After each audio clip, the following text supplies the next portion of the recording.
Welcome to Kelas Pemula Online.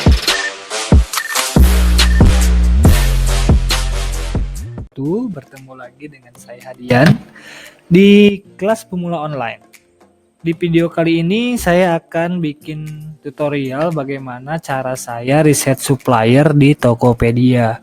Jadi untuk riset supplier di marketplace lain mungkin nanti agak sedikit berbeda caranya. Nah, ini beberapa hal yang saya lakukan ketika saya mencari supplier di Tokopedia.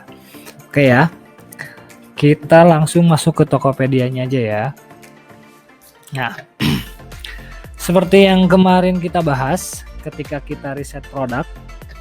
Nah, riset produk itu kalau misalkan tujuannya adalah untuk mencari produk yang sedang laku atau sedang trending di marketplace dan masuk ke kategori produk yang termasuk kebutuhan sehari-hari, maka teman-teman tinggal buka Tokopedia. Ini Tokopedia/hot. Ini untuk masuk ke halaman hotlist. Jadi hotlist itu apa sih? Ini produk yang sedang tren atau populer di berbagai toko atau online shop di Tokopedia.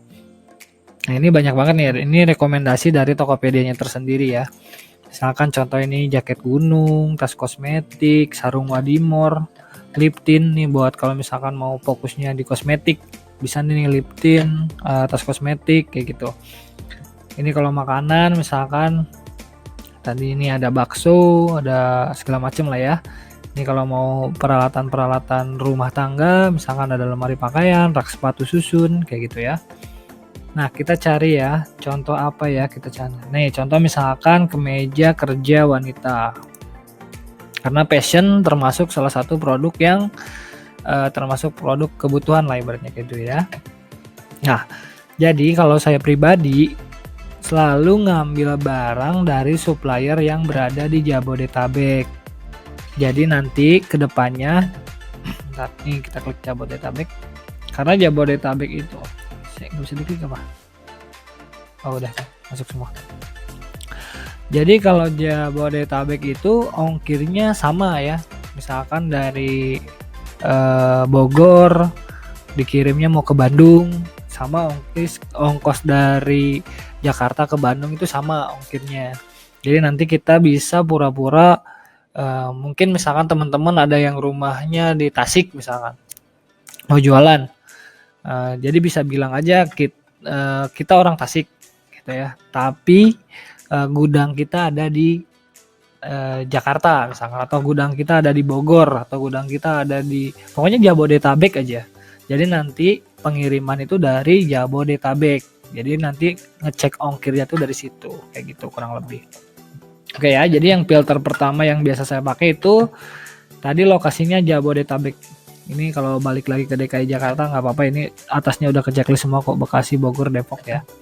Nah, terus untuk memastikan bahwa supplier kita itu beneran supplier, kita cari yang support pengiriman via GoSend. Ya, GoSend, DNA-nya kita hilangin. GoSend kenapa kayak gini, ya udahlah biar ini otomatis ke checklist, biarin aja ya.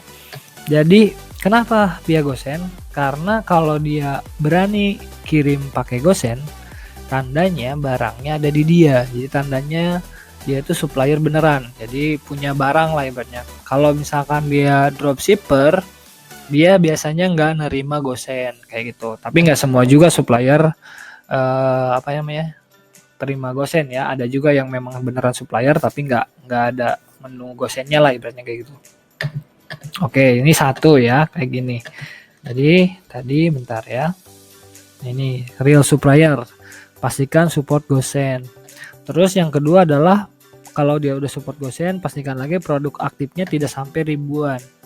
Ya, contoh ya kita ambil misalkan ini paling sesuai, kita sorting lagi misalkan berdasarkan ulasan. Seperti biasa yang atas ini kita skip karena ini adalah iklan ya. Jadi kita ngambil dari baris kedua.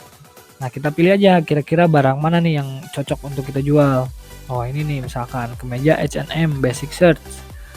Nih kayak gini. ini misalkan 100.000 nih kemeja H&M, kita jual misalkan anggap di angka 150 ya, misalkan contoh ya. Nah, jadi kita minat nih sama barang ini, misalkan sekalian kita lihat nih suppliernya beneran supplier apa cuman dropshipper ya, misalkan. Nah, ini juga yang penting juga adalah reputasi ya, reputasi si supplier ini kita lihat. Nah, kita scroll dulu ke bawah. Nah, ini di bawah ada Otomo Store. Kita klik nama tokonya ya.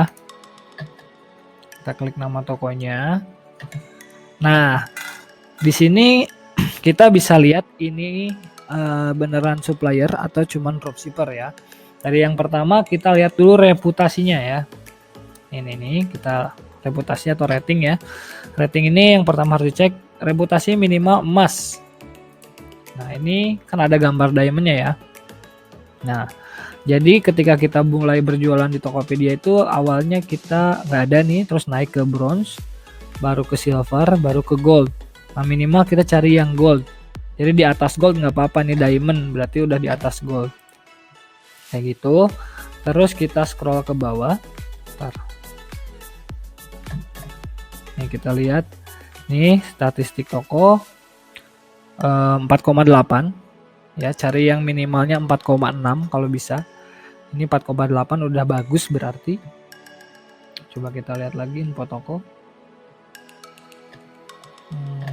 Oke, dia support Gojek juga, berarti bener benar-benar barangnya ada di dia ya. Lihat statistik toko, kita lihat. Nah, terus kecepatan proses, cari yang cepat. Jadi percuma juga udah masuk kriteria dan lain sebagainya, tapi dia lambat gitu. Nanti ngeproses barang kitanya lambat. Nah, ini produk aktif jangan sampai ribuan. Ini 287 itu masih di angka sehat. Kalau ribuan, ya mencurigakan lah, ibaratnya mencurigakan. Dia punya barang ribuan satu itemnya aja berapa jumlahnya ya. Berarti dia punya gudang segede apa sih gitu ibaratnya. Ya biasanya kalau yang produknya ribuan itu udah mencurigakan, bukan biasanya apa ya, termasuk dropshipper juga. Tapi kalau misalkan support Gosen sih bisa jadi emang beneran gitu ya. Oke, ini cocok nih buat dijadiin supplier. Terus yang berikutnya adalah fast respon. Jadi toko ini kalau kita chat ya. Nah, ntar nih mesti login dulu Tokopedia-nya. Intinya kita chat dulu, tanya-tanya dulu, bisa nggak support dropship nggak dan lain sebagainya ya gitu ibaratnya. Tapi kalau misalkan atau enggak nanya barang ready juga nggak apa-apa nih. Misalkan di sini barang yang mau kita jual mana, tanya aja ready nggak gitu. Terus kuantitas banyak nggak, mau dropship gitu ibaratnya kayak gitu. Jangan sampai nanti kalau misalkan kalau diiklanin ya, kalau kita ngiklan itemnya habis gitu, tapi kalau stoknya aman, misalkan aman kah ada ratusan misalkan, ya udah gas kayak gitu ya. Sip, kurang lebih seperti itu.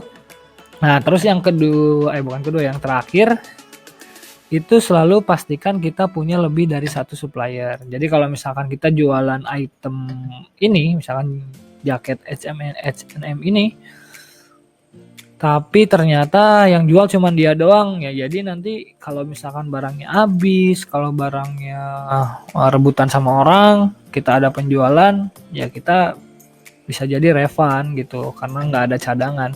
Tapi kalau misalkan ada supplier cadangan, kalau supplier ini nggak bisa, kita bisa alihkan orderan kita ke supplier yang lainnya kayak gitu. Jadi kurang lebih seperti ini cara saya riset supplier. Jadi nggak aneh-aneh sih gitu. Terus kalau misalkan teman-teman mau nyari supplier dengan harga yang lebih rendah lagi, bisa dibandingkan dengan marketplace yang lain ya. Biasanya pakai si uduk.net.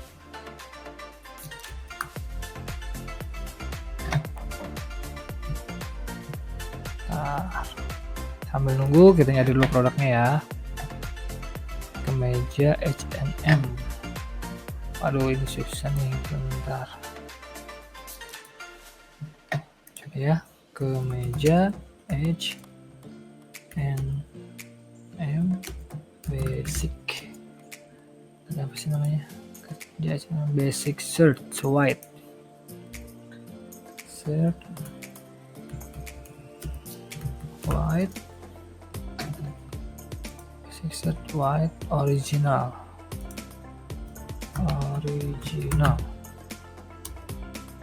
Coba kita search.